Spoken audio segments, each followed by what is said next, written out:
C'est quoi les bails?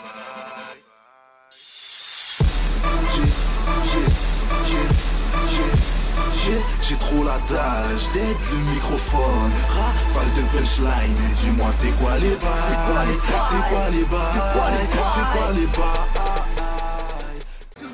Yellow wala boog guys, jàmm ak salaam ci ñëpp xam nga comme dab sa gaal Joja Waay premier aka Japson Baby aka Afterline hashtag CQLB c'est quoi les bails / votre Boombaya high deal bi 10-20-20 bi la you already know xam nga je pouvais pas manquer de faire cela bien sûr que affaire de fan la mais si biir ngay comprendre lu waral lépp quoi so je parle Canabasse bien sûr 10 ans déjà, 10 years, une décennie dans le rap Galsen, de 2007 à nos jours. So, allons revoir la genèse de ce phénomène.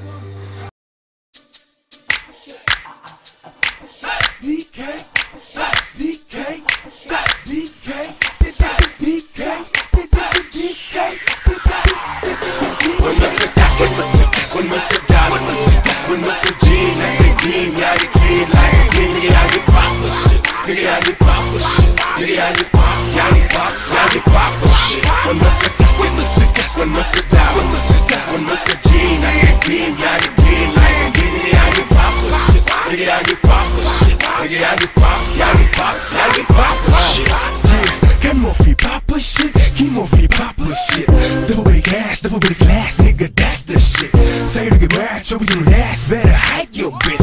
Little bit of this, little bit of that. He got what they need. She sat my big girl, let you got what you dollar. Ki show it, tana ki boy, di hal. Boy, boom, blow me, di kata. Sugonere, soro, ni kana. Sugonere, am jabu panam.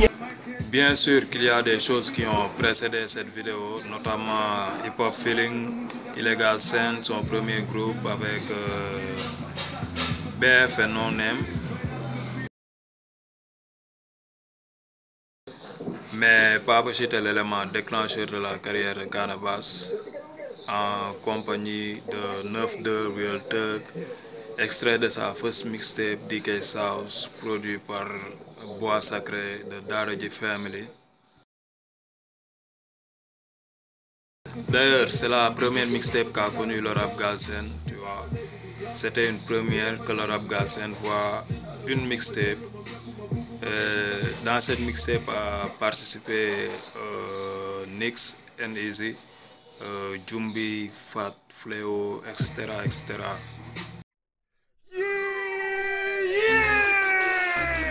This shit is so damn unbelievable. BS Bois Sacré, and I add Fléau, Jumbi, Fat the vote for the remix of DK. Yeah! Throw your hands in the sky, moving side to side. Throw your hands in the sky, moving side to side. Throw your hands in the sky, moving side to side. Yo, bring it back, bring it back, bring it back. This is the remix. Hey man, we're leaving in DC. On my city to come, you will stay. You hear what we say, you see what we play, the flavors we play. Fresh things coming. Laissons Canabasse lui-même nous parler de ce début, nous parler de cet opus, nous parler de l'avènement du Dirty South au Galsen, tu vois.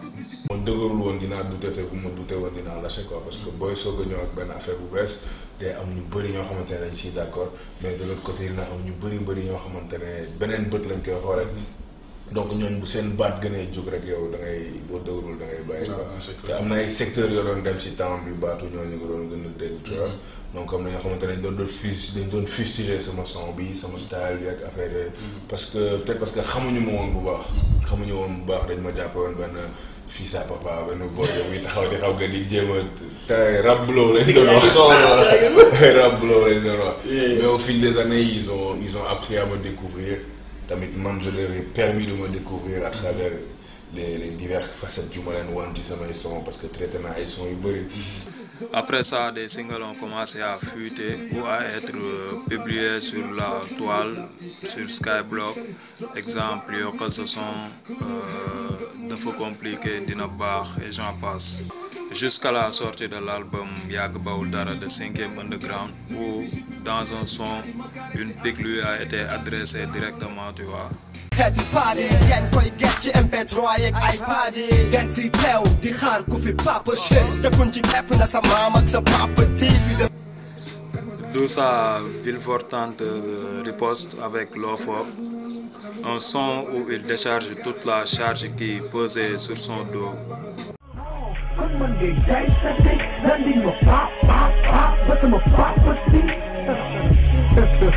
That nigga's so funny. We can do the one to error, my socks and crazy.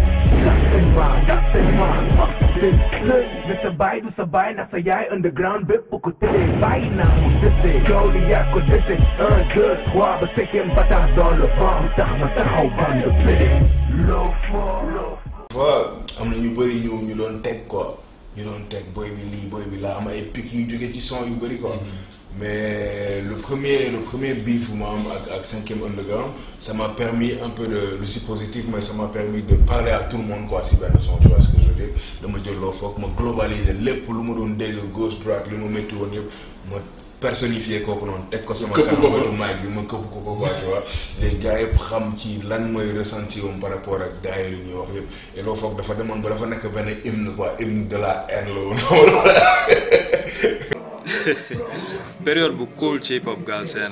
Après lolo, il y a même eu un cypher battle, sur la RTS avec Gintius et Gabi, je pense. Je ne me rappelle plus du nom de l'émission, mais c'était Gintius et Gabi, en présence de Djili Bagdad, Baye Ndiagne et Canavas. Après lolo, le ay dafa doy Yawdo Gat, Always Trap remix, Grave Maga remix. Jusqu'en 2010, mu génne press play de Net Tape, sa deuxième mixtape, avec 20 titres, je pense, avec 20 titres, faut le mentionner aussi.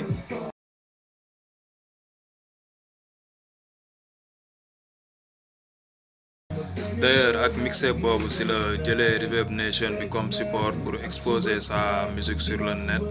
Bien qu'avant lolo, ñu ngi doon am son ici Skyblock, mais Skyblock ne pouvait pas contenir plus de 4 sons, tu vois.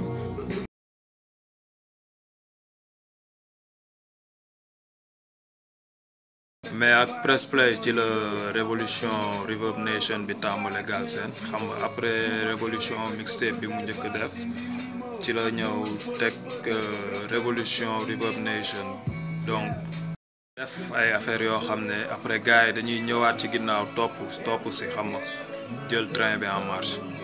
Durant période boobu le studio est mis en place xam nga ak JP et Loxleg. Buzzlab juddu, après la famille commence à s'agrandir, ñom Cool Black ñëw, Omzo Dollar, Young Fresh, Zoukana, H-Bomb, etc. En 2011, place à la 3e révolution, les deux club tour, Tambole, première édition, ils font le tour du Sénégal avec leurs propres moyens, tu vois. Après les singles Lai, Yai, etc. et surtout sa 3e mixtape Mangi Ñëw en 2012 avec Xaar Mu Jot, une vidéo, un son où il montre sa position à la jeunesse sénégalaise à l'approche des élections présidentielles où le pays était un peu au bord du chaos, tu vois.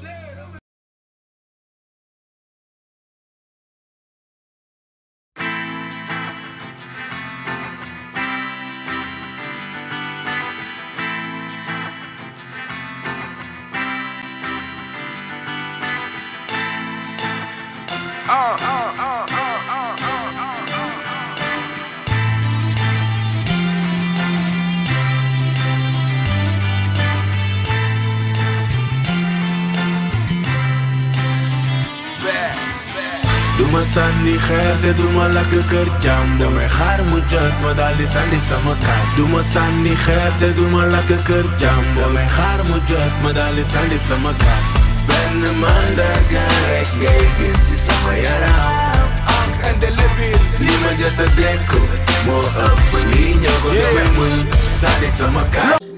D'ailleurs, cette position va créer un beef entre lui et Nit Doff Killer, d'où son track Nafek, dans lequel il attaque le roi des stats, comme on l'appelle. Un beef qui aujourd'hui est au beau fixe car les deux artistes ont eu à partager la même scène du Show of the Year de Nit Doff cette année et même la scène des 10 ans de carrière de Nit Doff Killer au stade Alassane Djigo, tu vois. Yakal Sama Der et Kenny, c'est 3e et 4e vidéo des tracks qui figurent dans la mixtape extrait. Welcome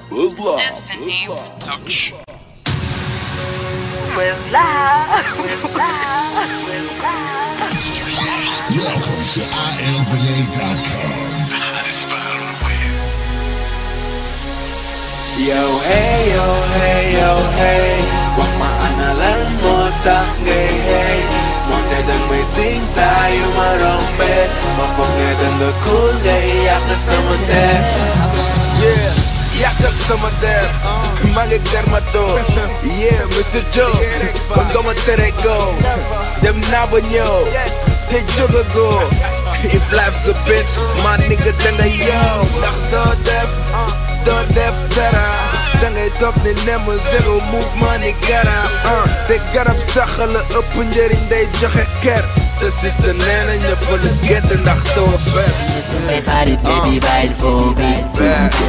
What's up BF xam nga Kenny man mi newoon man rek ne ci xol bi ndekete boy bi moo raw rap ku ñëw mu sol ci moo raw miru mbedd ku jaaxle bu jekk ko saw ci marme du kër la def tàcc yi ni gës yi di talal plat yi dafa xaate bëgg blow chaque night mu ngi casino géré table am def bottle baby da koy rëppatal ni gës yi di jokkatoo may jaay graw naan man nag ko moom mi balaa ma si fekk na carte yi yëpp la ba jël ndax daf ma teg Kenny doo sax mooy sponsor officiel u naan di tey jekku iri ndax daf ma teg Kenny doo sax daf ma def yëfu bitch nigga beef let him know. Naa la sama maan moo tax nga may def nii. Nan la nga ma ay wine moo tax nga may def nii. Yóbbu naa la bëggaale présenté de mère bi.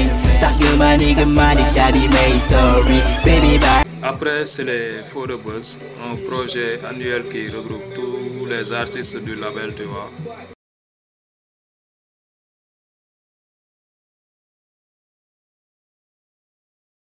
Il y a aussi les singles confessions qu'il faisait pendant les mois de Ramadan, tu vois, une autre facette de conscientisation religieuse avec Zoukane.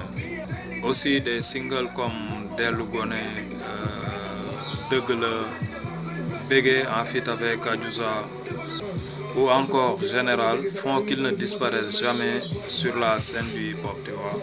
En 2014, il fait une 5e vidéo qui passe en pole position des charts de thrash urban. La 4e révolution est là, réalisée par River Studio. By the way, shout out Grand Bilal Meng. Nice work.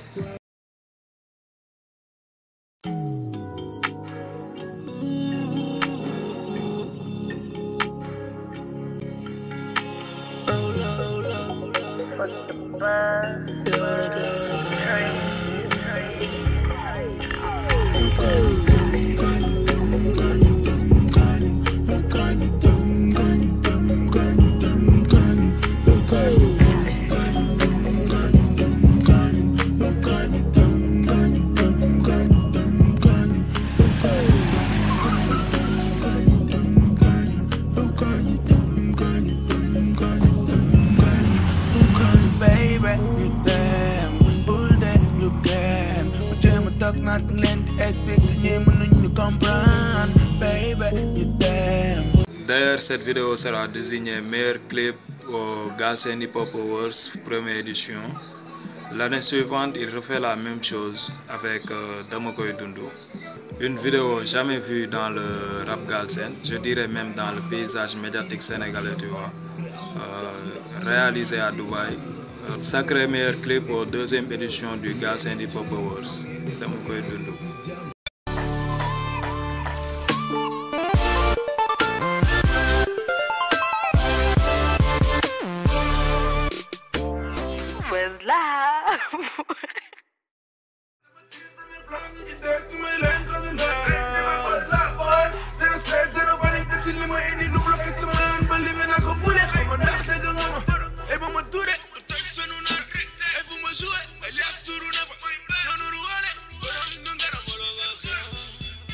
motherfucker xana dégg tegal fi nga tag di teg du ma wax sama job tontu naa la sama team premier plan ñu ci dégg su may leen troisième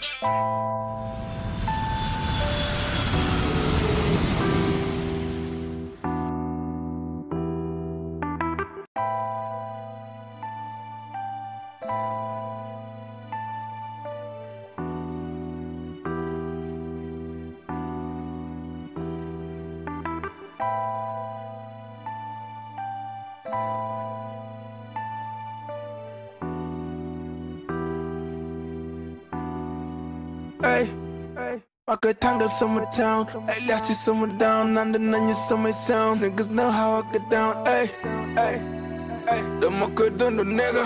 Hey, dama koy dund boy. Tonight maa ngi ci sa town. Message naa la fi may dal. Holla at your boss, girl, you know how I get down. Hey, yeah, got you doing it, baby. En 2016, il sort sa 4e mixtape DK Spirit avec la naissance de la marque DK Spirit.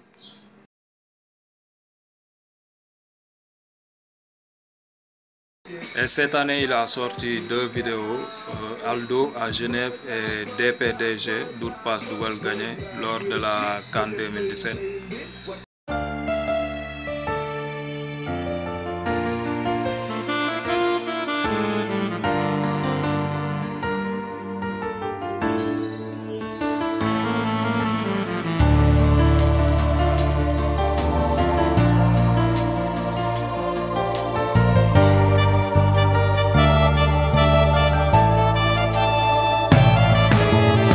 Back in the days, dama doon tolle pasu Aldo. Léegi sañ naa yóbbu sama caas Aldo. Ne ko tànnal baby, my boss. Boo tooyee man nga tooyal ndaxte my sauce. Yeah, my sauce, nigga my sauce. Tooñ ma arrêté sa carrière mel ni my sauce. Li nga nangu lay bañ kon bis du mag yow. Gelo war tëgg rest in peace to Njaay Doos. Tout Njaay Rose, my dirige, érigé leen ma statue ti guddi DK City. I'm a living legend, bëri buzz ni ku dee démb. Rey sama bopp ci li may def kon fokk mu dox dégg nga. Passion pour le ëppee doore fokk mu nekk business.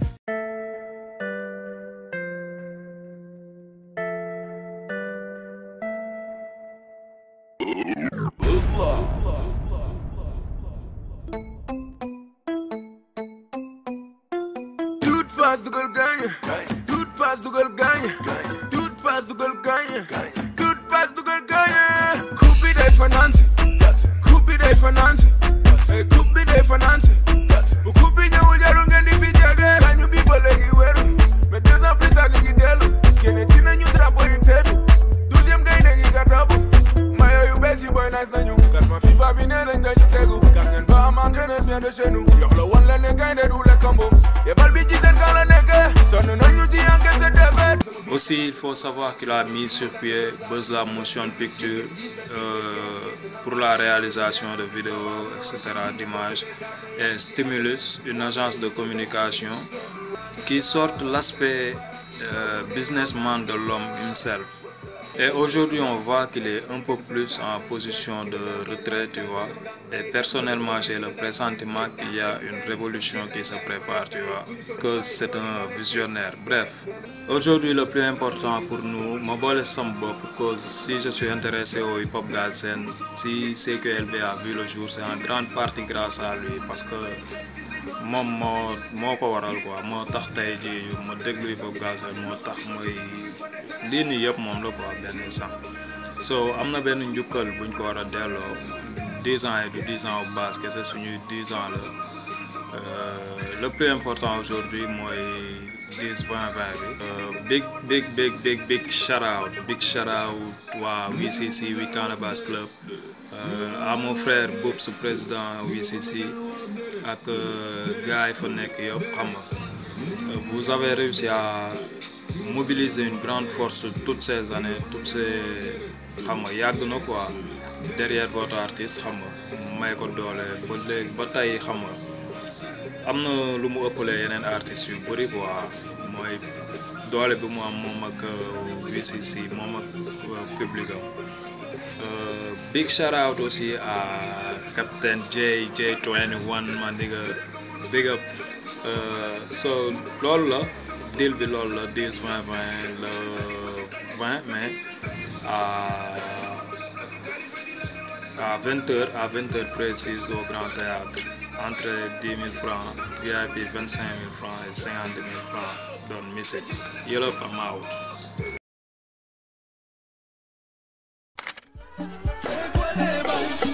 Tu t'es ramené, tu t'es fait rafaler.